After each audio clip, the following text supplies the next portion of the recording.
Olá, novamente bem-vindos ao curso Diagnóstico e Manejo das Lesões Bucomaxilofaciais. Acho bastante oportuno neste momento conversarmos, ou melhor, estudarmos juntos sobre anatomia radiográfica.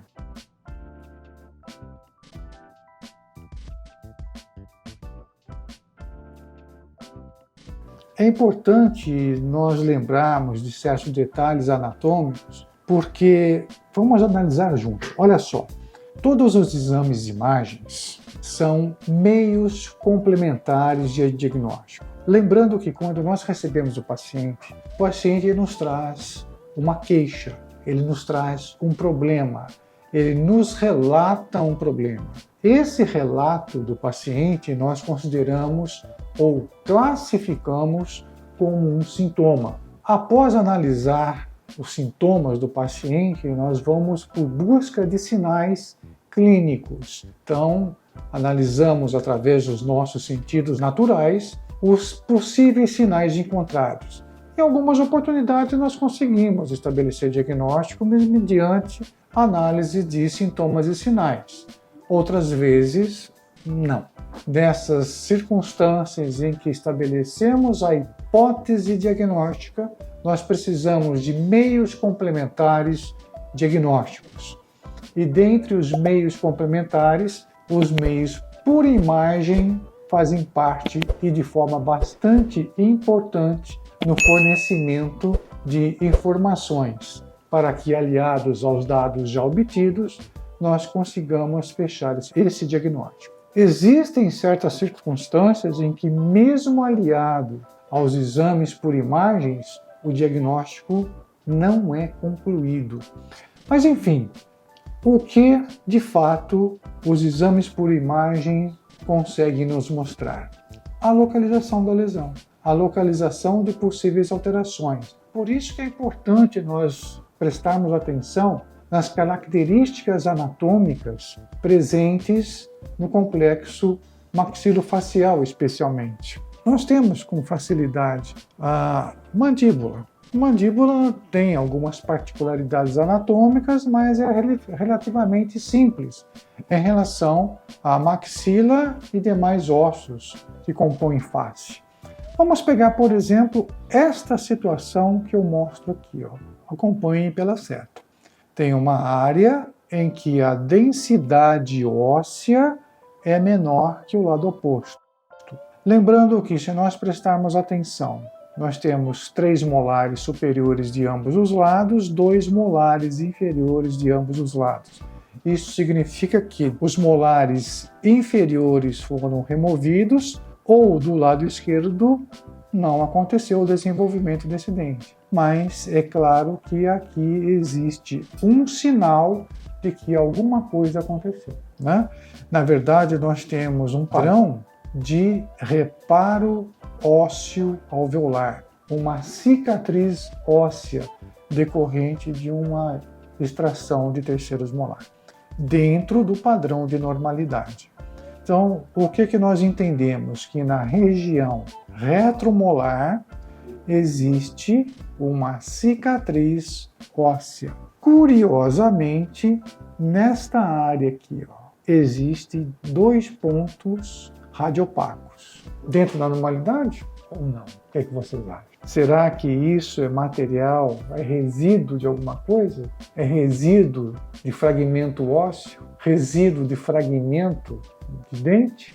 O que dá para se informar é que é um material mais denso do que o osso. Cabe análise?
ângulo, corpo, mento, corpo, ângulo, retromolar, com ascensão novamente ao ramo.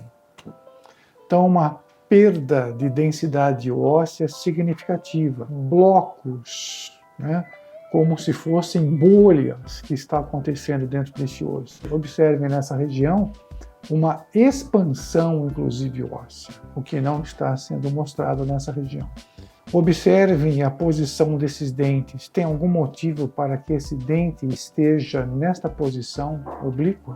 Um outro detalhe que deve ser observado também: observe o comprimento das raízes dos dentes superiores e observe o comprimento das raízes dos dentes inferiores. Alguma coisa não está harmônica nessa situação. O comprimento das raízes dos dentes, principalmente dos dentes posteriores, premolares e molares, tende a ser harmônico, tende a ser proporcional. No entanto, é clara a perda do comprimento dessas estruturas dentárias. Então, além do envolvimento ósseo, também tem uma redução do comprimento das raízes desses dentes.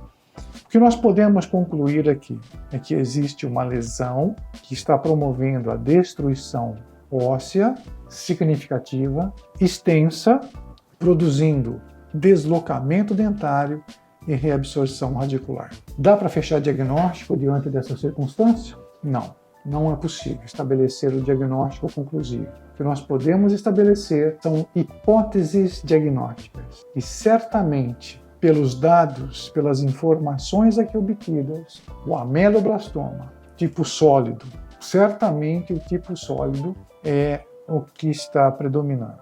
Então, mediante essa hipótese diagnóstica, já é sensato a obtenção de uma amostra da lesão, né, através da coleta de material, situação que nós vamos expor mais adiante, quando analisarmos variados tipos de biópsia. Então, a coleta de material, o envio do material ao laboratório no aguardo do exame. Mediante o padrão ouro, que é o exame histopatológico, aí então se tomam as devidas atitudes necessárias. Realmente é uma situação muito delicada que os cirurgiões saberão conduzir com bastante êxito. Uma outra situação, felizmente não tão grave, mas a radiografia nos mostra, uma radiografia panorâmica, nos mostra uma área radiolúcida na região de maxila,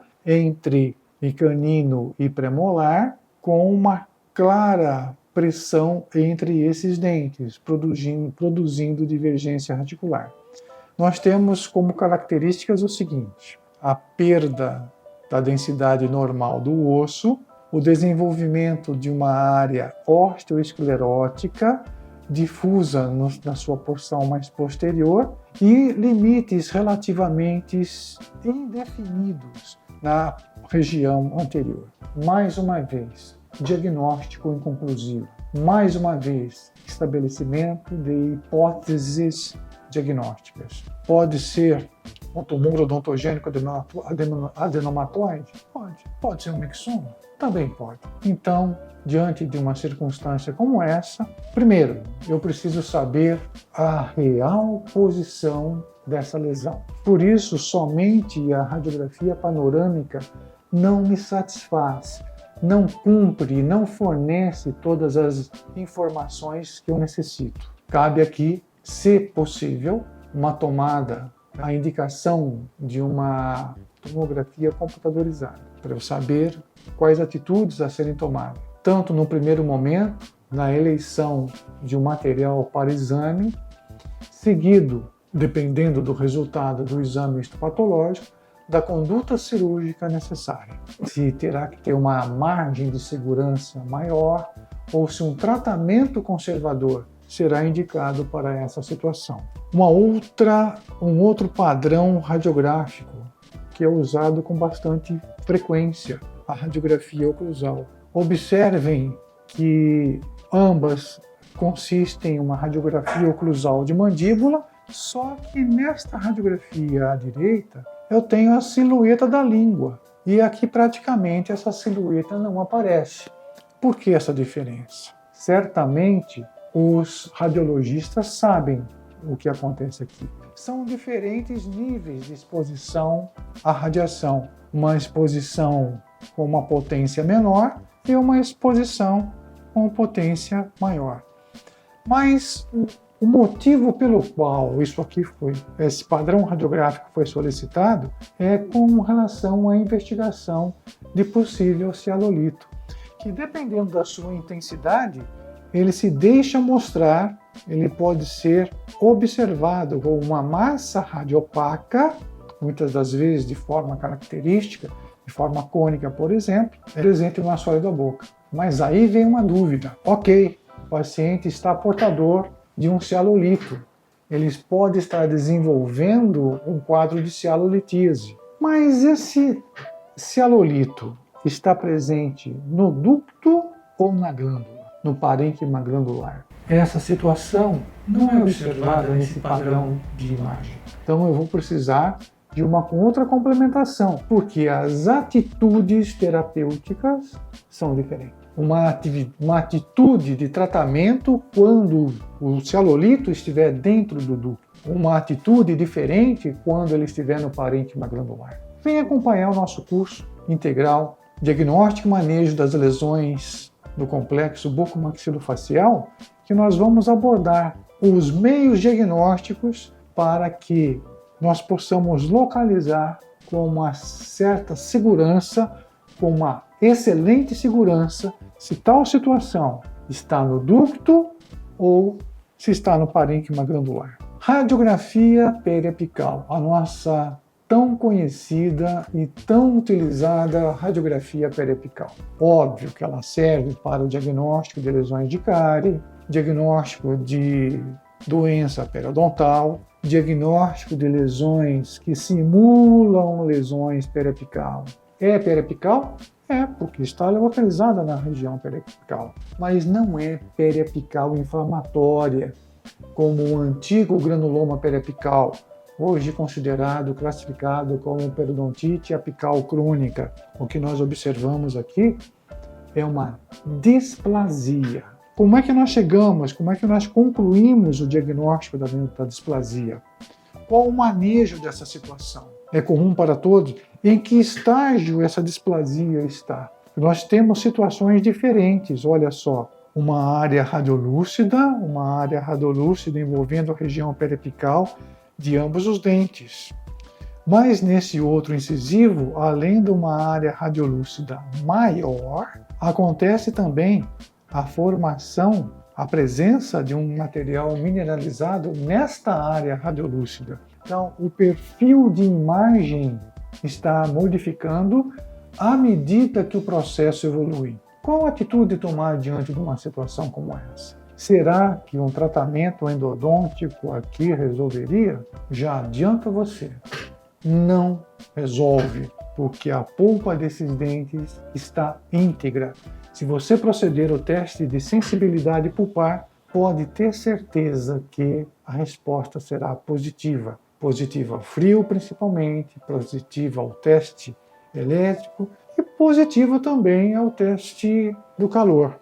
Então, não é indicado para essas situações tratamento endodôntico. Tratamento endodôntico, a indicação é bastante clara. Quando a polpa estiver mortificada, necrose pulpar, quando eu consigo estabelecer o diagnóstico de que essa lesão é de condição hereditária. Além do mais, as lesões de natureza inflamatórias são lesões usualmente únicas. E aqui nós temos uma condição que abrange vários dentes. O padrão de desenvolvimento de situações displásicas se encaixa perfeitamente nessa situação. Por isso, mais uma vez, eu convido a você a nos seguir, a nos acompanhar no diagnóstico e manejo das lesões do complexo bucomaxilofacial. Aqui observando comprometimento periodontal bastante severo, tem comprometimento pulpar, embora os dentes apareçam íntegros. Olha só a perda da radiolucidez da câmara pulpar, a opacificação dessa câmara pulpar. Não é bem claro se a região periapical está comprometida, mas certamente está. Lembrando que existe um complexo de canais que podem permitir a comunicação do canal principal ao periodonto lateral. Se houve contaminação através desses recursos anatômicos, essa polpa está comprometida. Então, uma outra imagem com mais detalhes contribui e muito se há necessidade ou não de tratamento endoperiodontal para situação como essa. Discutiremos essas situações com mais intensidade no nosso curso de diagnóstico e manejo das lesões bucomaxilofaciais. Uma situação diferente. Essa imagem panorâmica mostra um dente não irrompido, né? A radiografia panorâmica não mostra a posição da coroa desse dente. Então, se esse dente se trata de um supranumerário, ele deverá ser removido. Em qual posição ele se encontra? Vestibular ou limbal? Então, aqui a tomografia nos dá uma valiosa contribuição. Diagnóstico esclarecido, missão cumprida. Posso remover esse dente supranumerário pela face lingual. Resolvido. E essa situação? Nós temos também uma imagem obtida por tomografia. Então, dá para observarmos uma extensa lesão que parte da parte posterior do corpo da mandíbula, se estendendo a ângulo, região retromolar, e uma ampla área de destruição óssea no ramo. O que será isso? O que a tomografia aqui contribui? Tem lesão? Certamente sim, óbvio que tem, mas nos dá apenas a localização. Precisa, mas nos dá a localização. E o diagnóstico conclusivo? Qual atitude de tratamento eu tenho que tomar diante dessa circunstância? Tratamento conservador? Será que resolve? Tratamento radical? Será que resolve? Não sei, porque eu não concluí o diagnóstico dessa situação.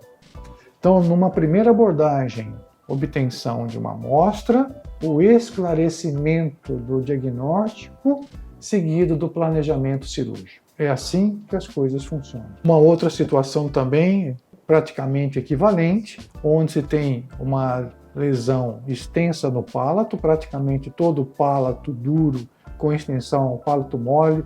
Microscopicamente, a região de orofaringe já está comprometida, lesão ulcerada com formação de uma fenda nessa região. A imagem tomográfica já mostra claramente o comprometimento de seio maxilar, o comprometimento de vias aéreas superiores. O que é isso? Nós temos uma localização, ela é bem precisa até, mas eu não sei qual conduta a ser tomada com relação a isso. Então, novamente, eu preciso de um exame considerado padrão ouro. Então, alia-se uma biópsia, em que eu vou buscar um segmento do material. Em outra oportunidade, nós vamos estabelecer o local preciso, o melhor local de se coleta de material, o envio ao laboratório, a obtenção do resultado do exame histopatológico e a conduta a ser tomada. Infelizmente, se nós levantarmos uma hipótese diagnóstica de carcinoma de células escamosas e aplicarmos aqui o estadiamento TNM, certamente o prognóstico dessa situação é considerado reservado. Muito provavelmente, pouco pode ser feito para esse paciente. Pode ser tentado, mas o cabeça e pescoço, aliado certamente a um oncologista, pode até oferecer um tratamento de suporte, mas é uma lesão consideravelmente grande e implica em um estadiamento reservado. Um outro exame também que nos concede informações valiosas, especialmente com relação à articulação temporomandibular, é o emprego da ressonância magnética. Também contribui para o esclarecimento de lesões, muitas das vezes localizadas em tecidos moles, presença de processos inflamatórios e também nos guia para procedimentos cirúrgicos. Veja só, por exemplo, como é o caso se ocorresse alguma lesão na língua. Eu teria, dependendo do local, onde eu observo que o acesso à lesão presente em determinada local da língua pode me trazer dificuldade para a biópsia, pós-operatório muito desagradável ao paciente, antes de eu solicitar, antes de eu avançar na biópsia, eu posso obter uma ideia dessa lesão analisando uma imagem pela ressonância magnética. Olha só a condição que a língua se posiciona com relação a relevo, textura, densidade. E aqui especificamente, certamente está sendo feita uma análise com relação à apneia do sono. Se o ar está passando adequadamente, observa a passagem do ar na condição de boca aberta e na condição de boca fechada, e a posição que a úvula assume nesse momento em que a boca está fechada. Então, são inúmeras as informações que a ressonância magnética pode nos ajudar. Um outro exame também de grande valia vem a ser a cintilografia. E as indicações de cintilografia são intensas. Rastreio de tumores malignos, primário ou metástases, osteomielite, osteites, etc, etc, etc. Né? Então aqui está a relação das possíveis indicações e também o uso desse recurso de imagem em diversas outras especialidades. E nós notamos em que, após o paciente receber um radiofármaco, com o passar do tempo, esse radiofármaco se deposita em áreas de maior atividade metabólica, especialmente no metabolismo, onde se processa o metabolismo aumentado da glicose. Nesta imagem é bastante claro que nós podemos notar áreas de hipercaptação do radiofármaco em diversas regiões do indivíduo. À medida que o radiofármaco vai sendo preparado para ser excretado, é normal que ele seja acumulado na bexiga. Por isso, com o passar das horas, há uma tendência do radiofármaco se acumular neste órgão. Mas, dentro desse espaço de tempo em que o radiofármaco está ativo, marcando as regiões, nós podemos ver a sua hipercaptação, por exemplo, nas costelas. Lesões metastáticas, inclusive lesões metastáticas cujo tumor primário pode estar sediado na boca, pode ser identificado por essa tecnologia. Um outro recurso de imagem é o ultrassom, que tem uma validade bastante interessante no nosso meio. Atualmente, ele está sendo utilizado como um recurso também de imagem complementar à radiologia, da busca de lesões para o esclarecimento de situações envolvendo a patologia, idem para a estomatologia, e inclusive a aplicação no planejamento da harmonização orofacial. A ultrassonografia tem uma série de vantagens, como um procedimento não invasivo, um procedimento de avaliação, segmento diagnóstico, uma relação custo-benefício bastante interessante. E não deixa de ser um método de alta sensibilidade. Claro que ele tem suas limitações, mas sabendo empregá-lo, sabendo conduzi-lo, ele nos traz informações bastante valiosas. Aqui nós podemos observar uma situação em que se tem a presença de cialorito presente na glândula submandibular.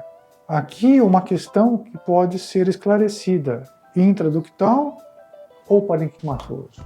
Eu já os convidei para que venhamos a interpretar juntos situações como essa. Nosso estudo sobre diagnóstico e manejo das lesões do complexo bucomaxilofacial. Naquela oportunidade, nós vamos estudar imagens como essa e esclarecermos para tomarmos as medidas necessárias de forma correta.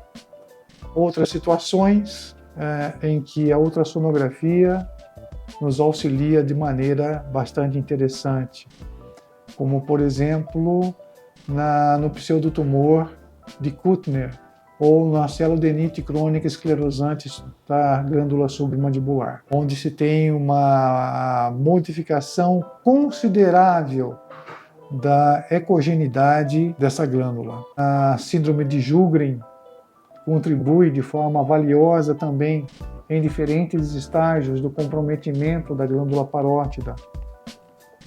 Diagnóstico de cistos, diagnóstico de tumores e nós temos que ter em mente o seguinte: informações que a ultrassonografia pode nos apresentar. Lesão focal ou difusa?